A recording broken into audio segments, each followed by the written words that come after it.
Ces derniers temps, un vieux feu s'est ravivé entre Alger et Paris, comme une braise qu'on croyait éteinte, mais que certains soufflent avec entrain. Tout est reparti avec les propos fracassants d'un certain Bohème Sansol, écrivain de son état, qui, armé de ses convictions tranchantes, n'a pas hésité à tirer à boulet rouge sur les rouages institutionnels algériens, service de renseignement en tête et président dans la ligne de mire. Hasard du calendrier ou stratégie bien huilée, ces déclarations ont trouvé un écho particulièrement enthousiaste du côté des tribunes hexagonales les plus virulentes, notamment chez les médias classés à droite de la droite. Là-bas, l'Algérie se voit caricaturée à coups de termes martelés comme « régime », histoire de gommer toute idée d'État légitime et de lui coller une étiquette de tyrannie sans nuance, un refrain bien connu joué en boucle comme pour entonner une symphonie de mépris bien orchestrée. En Algérie, cette façon de parler n'a pas seulement fait froncer quelques sourcils, elle a provoqué un rejet massif, presque instinctif. Il faut dire que contrairement à ceux qui se plaisent à distribuer des sobriquets douteux à d'autres nations, les Algériens, eux, tiennent à un minimum de décence dans le vocabulaire diplomatique. Pas de diminutif péjoratif, pas de raccourcis insultants. Dans ce contexte, les affirmations tapageuses de Sansol sur un plateau télé français ont été perçues comme une gifle. Selon lui, il aurait eu droit à une petite entrevue avec un officiel algérien pendant sa détention qui se serait permis de l'interroger sur sa future envie, ou non, de continuer ses attaques verbales une fois libre. Une anecdote bien ficelée qui a fait bondir plus d'un observateur de l'autre côté de la Méditerranée. Bohème Sansol, dans un tour de passe-passe bien rodé, transforme son anecdote en preuve d'oppression. Selon lui, les autorités algériennes auraient tenté de le faire taire à coups de pression discrète. Mais pour de nombreux analystes, ce numéro de victime semble taillé sur mesure pour séduire certains cercles politiques tchétchènes français, déjà bien connus pour leur hostilité chronique envers Alger. Le plus habile dans son discours. Il prend soin de préciser qu'il ne vise pas l'Algérie, non mais le régime. Un refrain familier qu'on retrouve chez certains éditorialistes ou responsables politiques tricolores, faire mine de soutenir le peuple tout en sapant les fondements de ses institutions. Une technique subtile, mais que les observateurs algériens voient comme une tentative calculée de saper la légitimité de l'État, en l'habillant d'instabilité et de déconnexion avec sa population. Mais Sansol ne s'est pas arrêté à ses pics initiales. Non, il est allé plus loin, beaucoup plus loin. Dans une envolée revendiquée au nom de la liberté d'expression, il a annoncé sans détour son intention de continuer à égratigner tout ce que l'Algérie considère comme sacré sa foi, son armée, son passé historique, bref, tout ce qui façonne l'âme collective du pays. Ce ne sont plus de simples critiques politiques, mais des coups portés au cœur même de l'identité nationale. Et de l'autre côté de la Méditerranée, la réaction a été immédiate, vague d'indignation, consternation généralisée.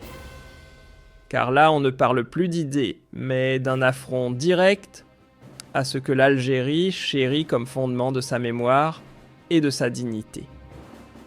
Pour nombre d'observateurs, tout cela n'a rien d'un simple malentendu. On y voit clairement une mise en scène millimétrée, une provocation calculée, portée par un discours bien huilé, servant des objectifs politiques made in France. Dans un climat diplomatique déjà tendu, cette sortie tombe à point nommé pour raviver les tensions et faire pression sur Alger. Et comme par enchantement, les médias français, les plus à droite, se sont empressés de hisser Sansol au rang de martyr porte-voix intrépide, bâillonné par un pouvoir autoritaire. Le plus cocasse. Ces mêmes commentateurs d'ordinaire si prompts à s'offusquer dès qu'on parle d'islam d'immigration ou du passé colonial français, se découvre soudain un amour fou pour la liberté d'expression. Mais à sens unique, bien sûr.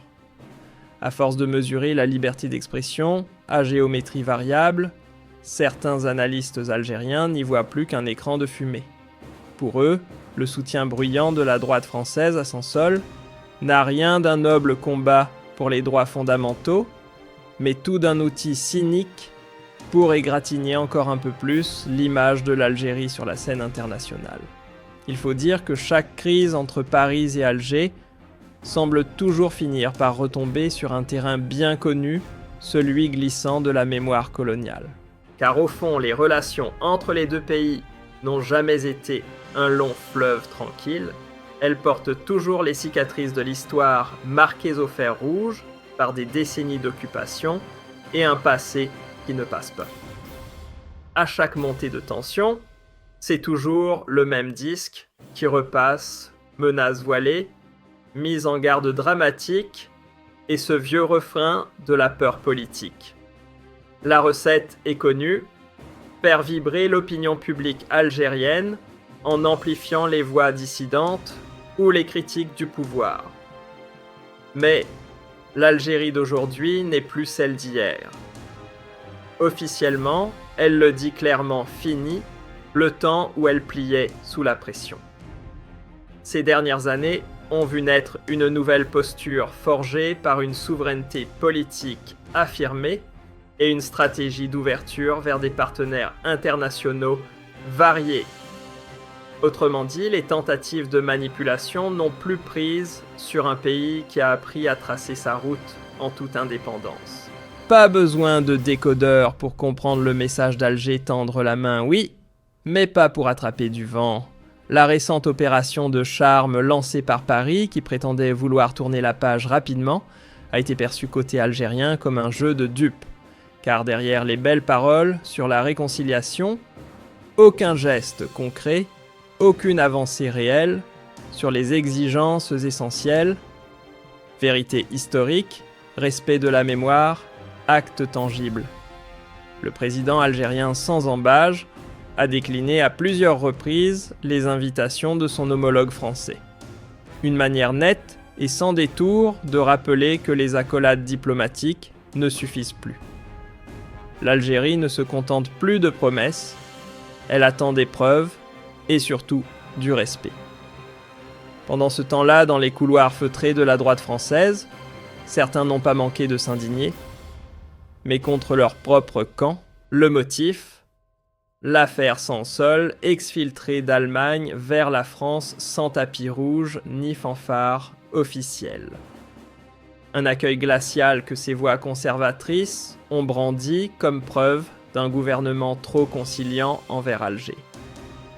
Et hop, l'occasion était trop belle, ils s'en sont servis pour monter la pression d'un cran, tant sur l'exécutif français que sur l'Algérie elle-même, en transformant le cas Sansol en véritable levier diplomatique. Résultat, une avalanche de sorties musclées de figures politiques, connues pour leur peu d'affection, c'est un euphémisme, pour les nations arabes et musulmanes. Pour beaucoup en Algérie, ces gesticulations venues de Paris ne font que confirmer une chose. Certains cercles en France ont encore du mal à avaler le fait que l'Algérie soit non seulement indépendante, mais aussi debout, sûre d'elle et déterminée à parler d'égal à égal. Fini le temps des rapports déséquilibrés. Aujourd'hui, c'est Alger qui fixe ses règles du jeu diplomatique. Face à une pression, elle riposte sans trembler. Et plutôt que de rester prisonnière d'une relation exclusive avec l'ancienne puissance coloniale, l'Algérie diversifie ses cartes et tisse des liens stratégiques avec des géants comme la Chine, la Russie ou encore les États-Unis. Un repositionnement clair, assumé, qui affirme une souveraineté pleinement reconquise. Le vent tourne en Afrique du Nord, et certains en France le sentent passer, froidement. L'influence jadis incontestée de Paris dans la région maghrébine glisse peu à peu entre ses doigts, remplacée par de nouveaux acteurs aux ambitions globales. Et cette perte de terrain, loin d'être anodine, inquiète les anciens maîtres du jeu. Quelques voix tentent bien de rallumer la mèche d'une crise pour reprendre la main, Mais du côté d'Alger, la ligne est claire, sans la moindre ambiguïté, pas de pardon sans reconnaissance, pas de partenariat sans respect, et surtout pas de collaboration si les engagements ne sont pas honorés, notamment ceux sur les dossiers sensibles comme les archives, la mémoire coloniale ou les réparations liées aux essais nucléaires. Le message est limpide, l'histoire ne s'achète pas, elle se confronte. Les tentatives de salir l'image de l'Algérie en agitant des figures polémiques ou en jouant la carte de la pression médiatique n'ont plus l'impact qu'elles espéraient, le monde a changé, et avec lui la position de l'Algérie sur l'échiquier international. Aujourd'hui, elle avance avec assurance, dotée d'une influence politique affirmée et d'un poids diplomatique qui lui permet de tracer ses lignes rouges sans fléchir. Dans ce contexte mondial en constante reconfiguration où les rapports de force évoluent à vive allure, il devient crucial de lire l'action extérieure algérienne avec des lunettes globales. Impossible de comprendre la portée de sa diplomatie, son rôle au sein de l'Union africaine ou sa posture sur le dossier du Sahara occidental, sans intégrer cette vision d'ensemble, loin des interprétations superficielles ou limitées à l'instant présent. Voir l'Algérie, le Maroc et la République arabe sahraoui démocratique siéger à la même table lors d'un sommet afro-européen, c'est bien plus qu'une image forte. C'est le reflet brut de la complexité politique qui secoue l'Afrique contemporaine. Entrailant vers plus de souveraineté, défis sécuritaires, transfrontaliers et influences économiques, croisées venant des quatre coins du globe, le continent vit une phase de recomposition intense. La cohabitation de ces trois acteurs, oppositions souvent opposées, incarne à elle seule les tensions, les paradoxes, mais aussi les possibles reconfigurations d'un avenir africain encore en chantier. Face à un monde en perpétuelle ébullition, où les crises locales deviennent instantanément des enjeux globaux, repenser en profondeur les mécanismes de coopération de médiation et l'application effective du droit international n'est plus une option, mais une nécessité vitale.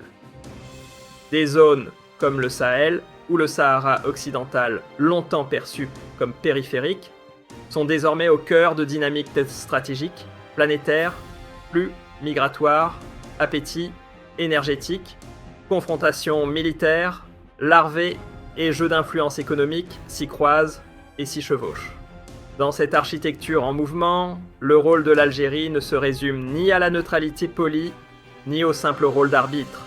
Sa diplomatie repose sur une ligne claire forgée par l'histoire, non-ingérence, respect des souverainetés et défense intransigeante des causes d'émancipation nationale.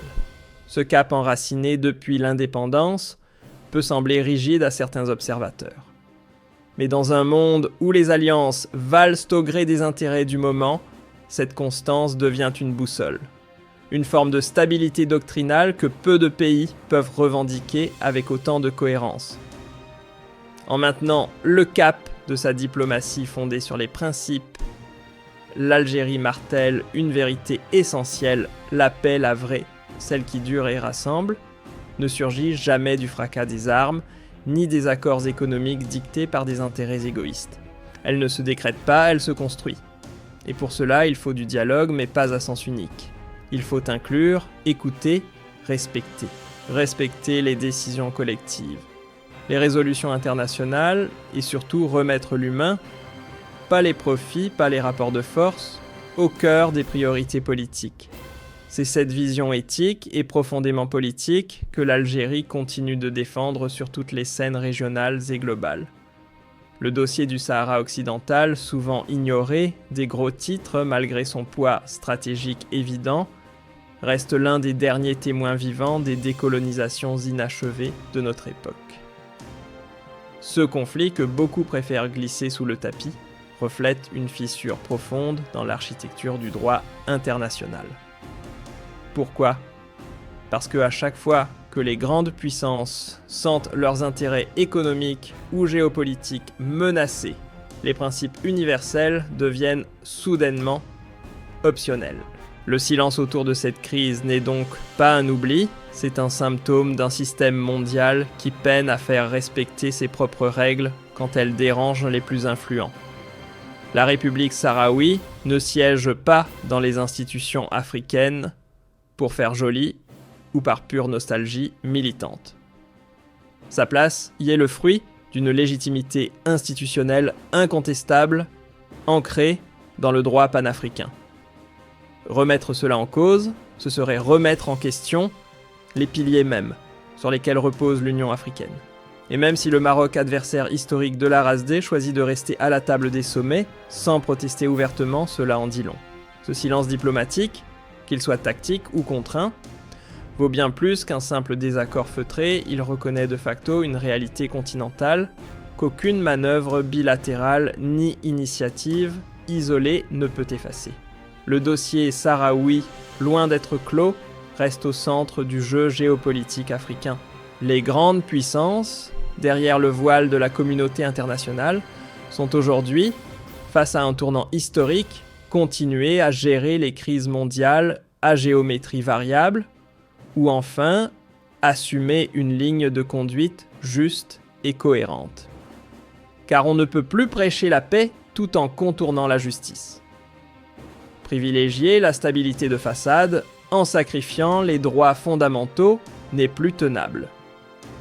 Les sommets afro-européens, censés incarner un espace d'échange équilibré, sonnent creux, tant que certains États, notamment européens, refusent de se soumettre pleinement aux principes du droit international, surtout quand il s'agit de conclure des accords commerciaux avec des territoires toujours sous occupation ou privés d'autodétermination.